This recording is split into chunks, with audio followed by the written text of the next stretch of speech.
fito ya faɗa manema labarai cewa shi da yanzu ya shiga mummunan haɗari kuma ya shiga mummunan tasko ta inda baya iya zuwa ko'ina a cikin natsuwa da kwanciyar hankali. Donald Trump ya bayyana fargaba da tashin hankalin da yake ciki na cewa Iran na neman shi a ruwa a jallo. Al'amurra suna sauyawa, sabbin abubuwa, tsare-tsare, siyasa, tattalin arziki suna canzawa a gabas ta tsakiya, yammacin Asiya kenan. Abubuwan da suka mai da hankali a kai a yanzu sun haɗa da yanayi na tattalin arziki, ƙarewar makamai da ƙasar Amurka ta shiga ciki, ja baya da ƙasar Isra'ila ta yi a cikin wannan yaƙi. Dukkansu suna ɗaya daga cikin manya-manyan abubuwa suka ɗauki hankalin mutane a wannan tsawon lokaci da aka ɗauka ana gwamza yaƙi.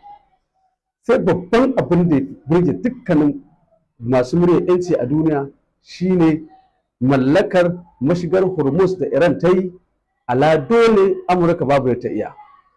Amurka ta sanya takunkumai kala-kala, cikinsu akwai sanya shinge tsakanin kogin mashigar Hormuz da kuma kogin India, wanda hakan bai sanya Iran ta canza da komai ba. Sana jaruman mayakan Iran suna ci gaba da farmaka duk wani jirgi da ya keta sharaɗansu na gittawa a mashigar Hormuz.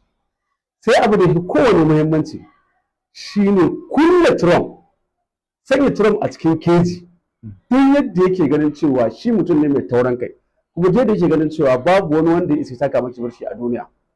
Babban abun alfahari shine Iran ta taka mashi birki, domin kun san cewa tun daga lokacin da Iran ta sanya shelar cewa tana neman Trump za ta kashe shi, har yanzu baya da walwala. Tun bai iya faɗa wa mutane ba, hatta kai ga ya fito ya faɗa wa manema labarai cewa shi da yanzu ya shiga mummunan haɗari kuma ya shiga mummunan tasko ta inda baya iya zuwa ko'ina a cikin natsuwa da kwanciyar hankali.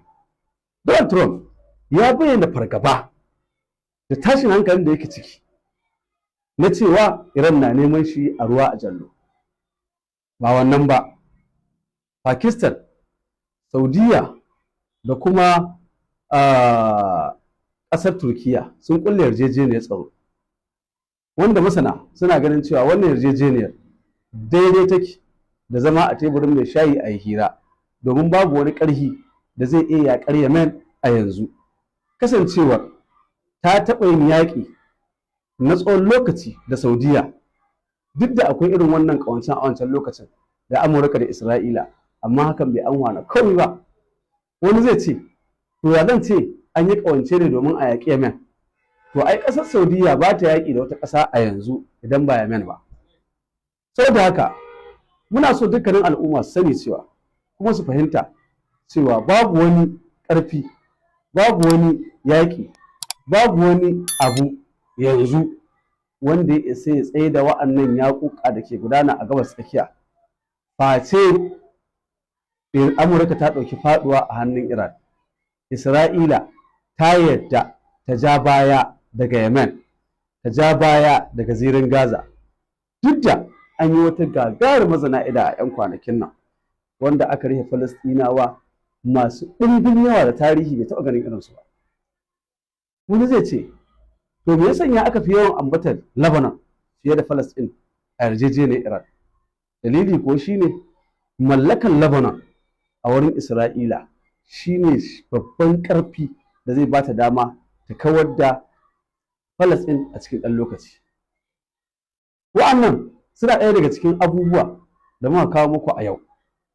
Ku ci gaba da kasancewa da mu domin ci gaba da jin abubuwan da ke faruwa a gabas tsakiya, yammacin Asiya da ma yaƙe-yaƙen da ake yi a duniya baki.